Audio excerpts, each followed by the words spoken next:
Back tonight on In Focus, South Africa's economy grew by 4.9% in the fourth quarter of 2021. This is after a decline of 6.8% during 2020 at the height of the COVID-19 pandemic. 5 of the 10 sectors grew in the final quarter, contributing to the much-needed growth. But statistician General Risinga Maluleka says the country is not out of the woods just yet. We can see that quarter on quarter our economy grew by 1.2%. And indeed, when you look at the strong input, it came a lot more from personal services. It's the one that contributed a lot, 0.4 percentage points, while indeed the biggest growth was from agriculture. Agriculture grew by 12.2%, and indeed its contribution together with manufacturing as well as trade, its contribution was sitting at 0.3 percentage points. Having said so, we have seen the annual growth from the year 2020 to the year 2021 sitting at 4.9%. And indeed, when we look at that, everyone should be excited. The statistician general never gets excited with any number. But if we look at that, our economy as of the fourth quarter of 2021, it is sitting at 1.126 trillion in terms of real GDP, which is the same from where it was sitting in the third quarter of 2017, meaning that we are not yet out of the woods in terms of the knock of COVID-19. With the economy growing by 1.2% in the fourth quarter of 2021, how will this impact the lives of ordinary South Africans? Here to unpack this, I'm now joined by Busisiwe Mavuso, CEO of Business Leadership South Africa and President of the Public Servants Association, Dr. Lufuno Mulaudz. Busi, good evening, and thank you very much for your time tonight here on In Focus. It's our new normal. We live in a time of load shedding, and your lighting is doing very well. And your device is holding up very well. So we appreciate you and thank you very much for coming on. Speaking of load shedding, energy challenges, there was, of course, the July unrest, and we were coming off the back of a pandemic and already an economy that was contracting. Yet we didn't do as badly as maybe we would have thought we would do. Is this good news? Are we off the woods? Chabo, good evening, and thank you very much for inviting me. It definitely is good news, very positive. And I think, although it is positive, let's just also register, and appreciate that while the economy, I think, is still smaller, 1.8% smaller than the first quarter of 2020, and we're still performing at less than the pre-July riots level. So I think as Mr. Maluleka says, we are not out of the woods yet. We are unfortunately also going to be impacted by international events, Chabo. If you look at what 2022 is going to hold for us, it's going to be a difficult year, because I don't know if you saw today, the U.S. announced the banning of Russian oil. In an effort to pressure Russia into a ceasefire.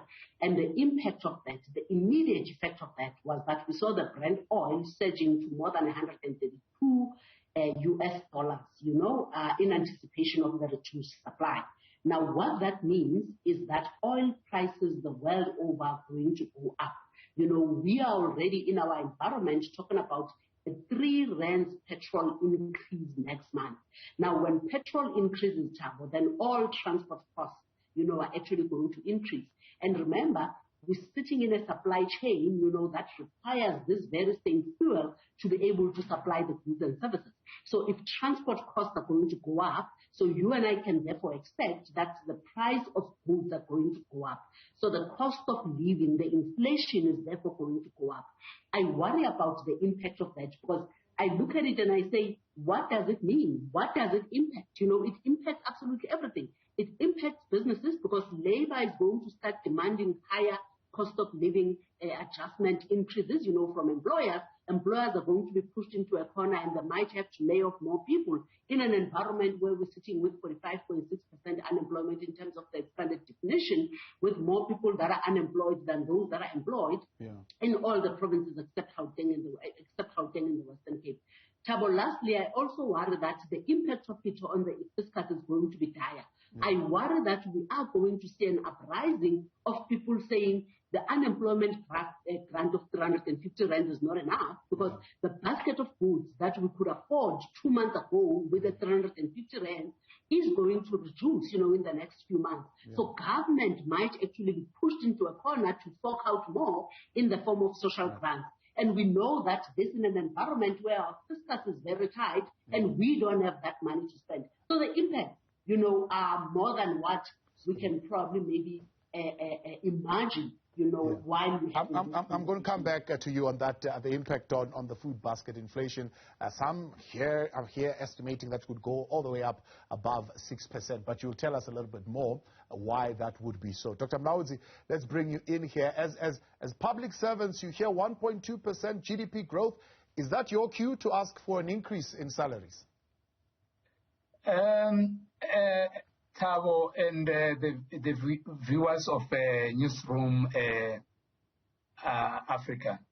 As Public Servants Association of South Africa, we welcome the news of a 1.2% increase in our economic growth. But however, we feel that as Busisiwe have just said, and the chief statistician, that we are not out of the woods yet.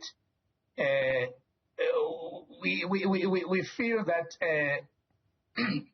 this 1.2% growth is not something that we as Public Servants Association of South Africa will be happy about, because you'll remember that it's a slight growth, and then it is going to impact on the salary negotiations. When we sit down with the employer to start talking about the salary increase of public servants, they will take into consideration that the country economic growth has not gone up to the level that was expected.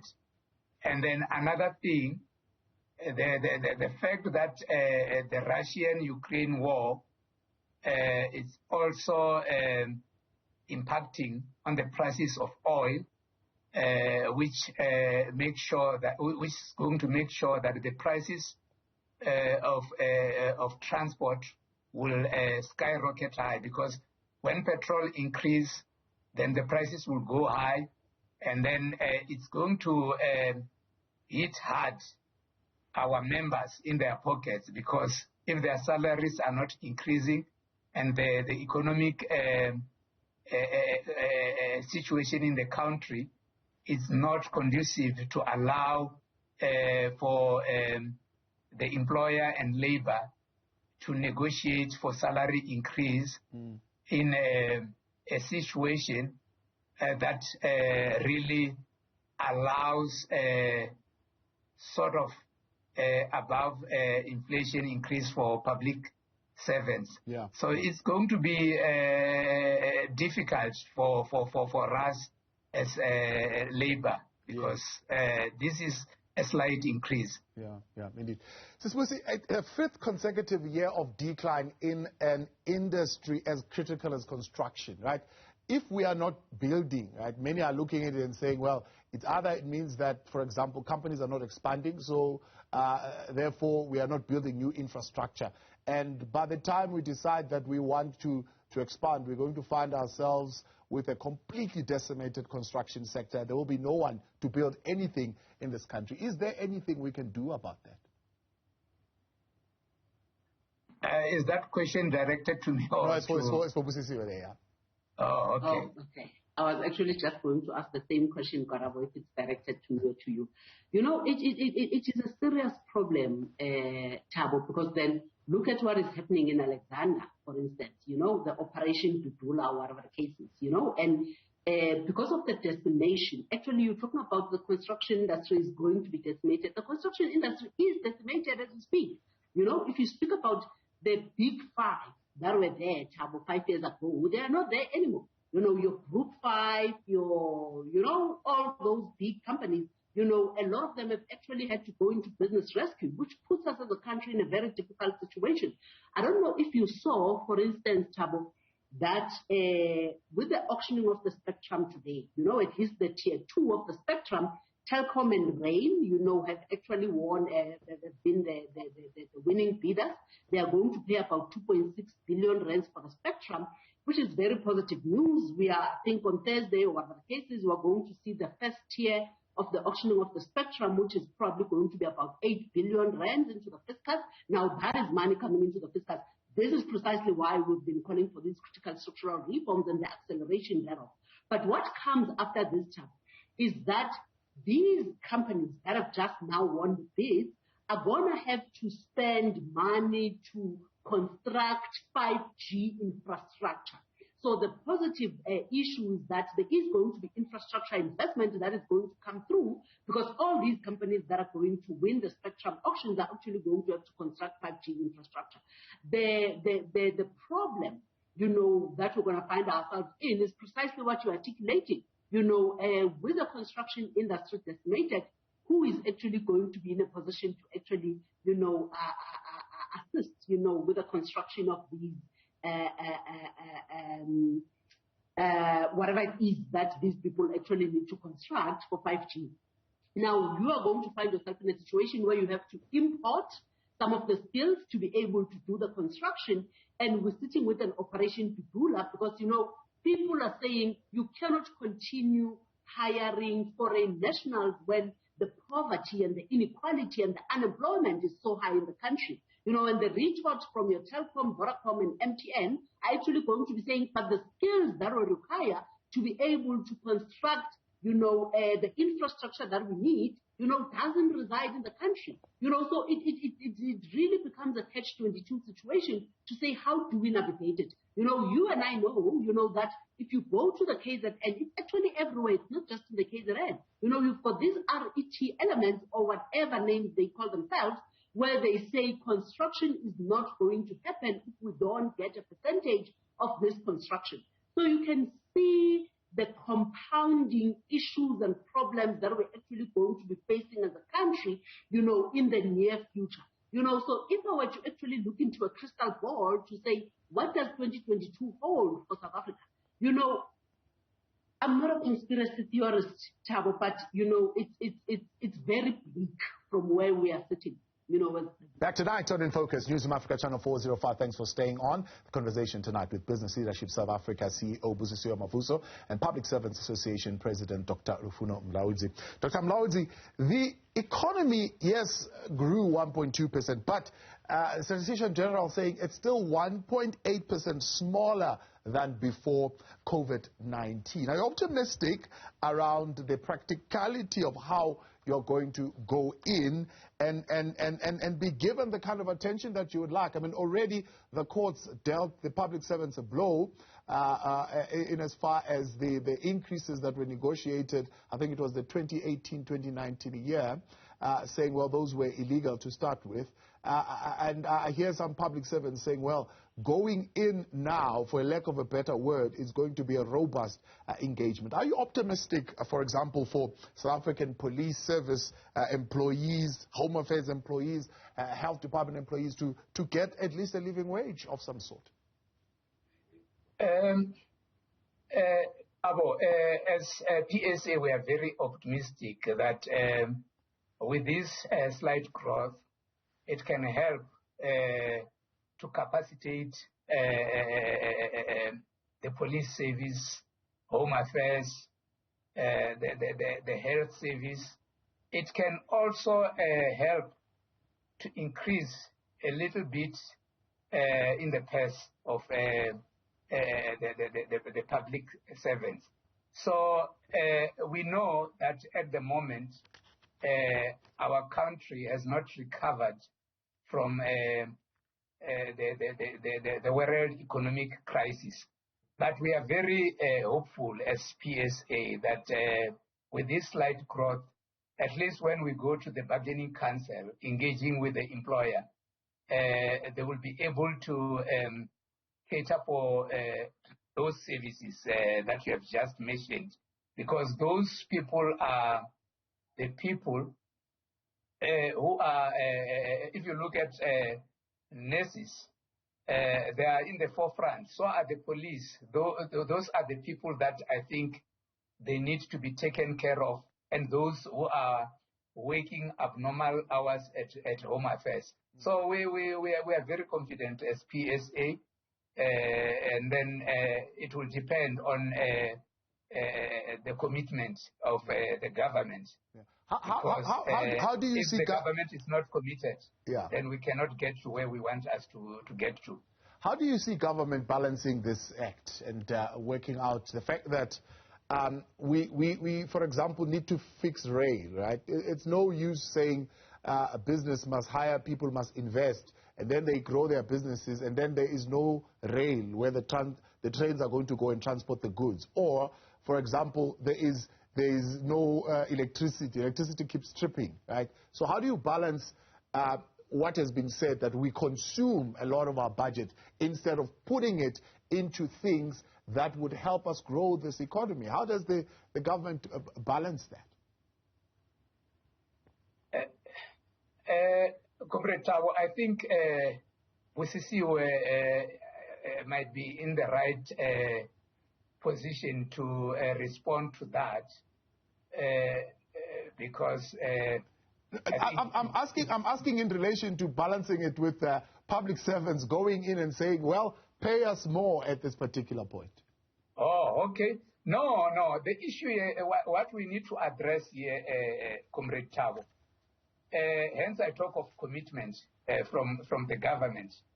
Commitment has to be in all fronts in dealing with corruption. I think if the government is serious in dealing with corruption, so they can be able to balance this thing, because they need to first recover all the money that has been looted all over the years to help improve our economy. But if that is not happening, then we might not be the right people to talk of how they are going to balance this. They are the right people to tell us how are you going to strike a balance so that you help public servants who are working very hard to get what they deserve, and then at the same time making sure that their services, people have got electricity, people have got water, all those kind of things. But we have to start with dealing with the elephant in the room, which is corruption. All right. I hear you there, Dr. Mulaudz.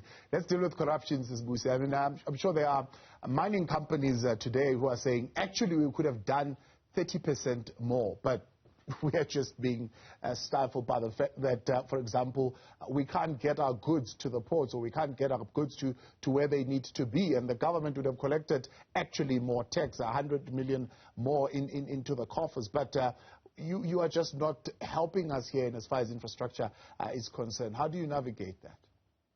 Yeah, Tabo, you see, I think business in this country is operating in a very, very difficult position. Precisely because, number one, you don't have a conducive environment within which you're operating. Number two, there are these huge expectations that are being placed on business to do more. You know, the president was speaking about the fact that the role of business is to create jobs, you know, and you're looking at it and you're saying, in this constrained environment, when we're only growing with 1.2%, 1.2%, by the way, Tabo, is not going to cut it. You know, we still, the 1.2% growth is still below the population growth, which therefore means in real per capita terms, we are not growing at the level that we're actually supposed to. But also when you're looking at it, you know, you can see that the base that business is selling to, people that are in a position to actually afford the goods and services that are being produced by business, are actually shrinking on a daily basis. You know, if you're sitting with 45.6% unemployment, surely it means there is less and less people who actually have disposable income to go into businesses to buy goods and services. And as a business, you are on this other hand sitting with a government which says that give these young people opportunities. But you see, they fail to realize, Thabo, that jobs are not created out of thin air. Jobs are a function of demand and supply. You know, if you've got more people walking into your business to demand your goods and services, then, you know, it means that the demand is increased, then you probably need to hire more people to be able to service the demand. You know, but if the demand has decreased, it is impossible. We are sitting in a low growth trap as a country. Our economic growth has not reached 2% since 2013. It is a recipe for disaster.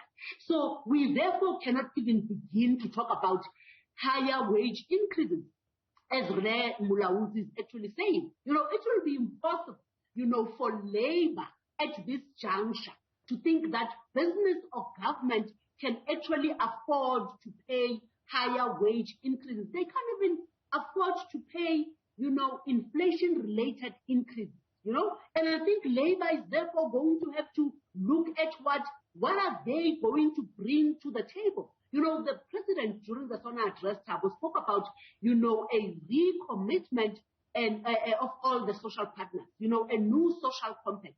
So in talking about the new social compact, you therefore, labor cannot sit and look at what is business bringing to the table and what is government bringing to the table. They are also going to have to look at what is the trade-off going to be from a labor perspective.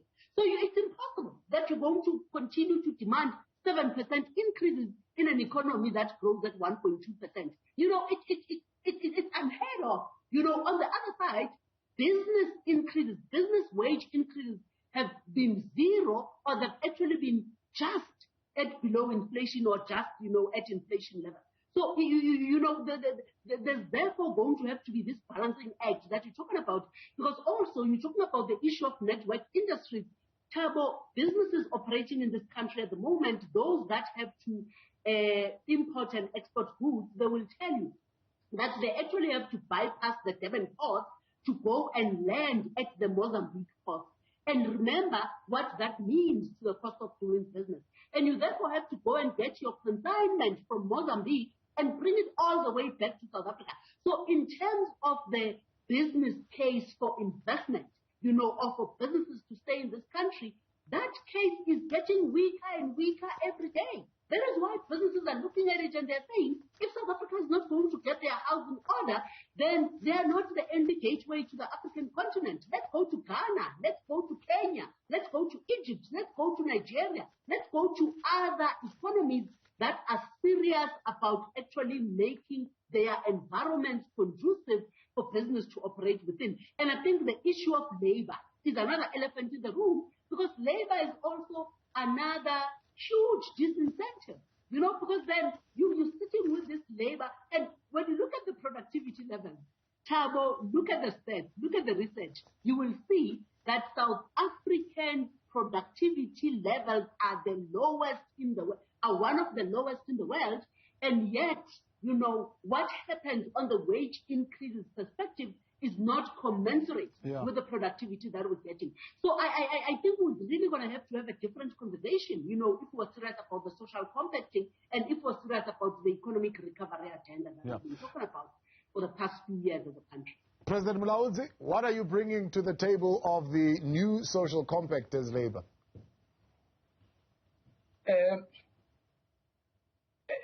You see, as I've said before, as Labour, we are willing to engage the government so that we don't seem to be coming up with very unreasonable demands. So I agree with her when she's saying that under the current economic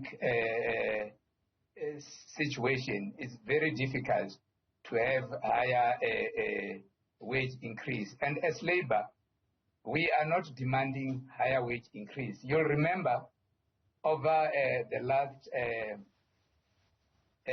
2 or 3 years, public servants have not been getting the increase that they are supposed to get. And then when we started here, you cited the recent constitutional judgment that really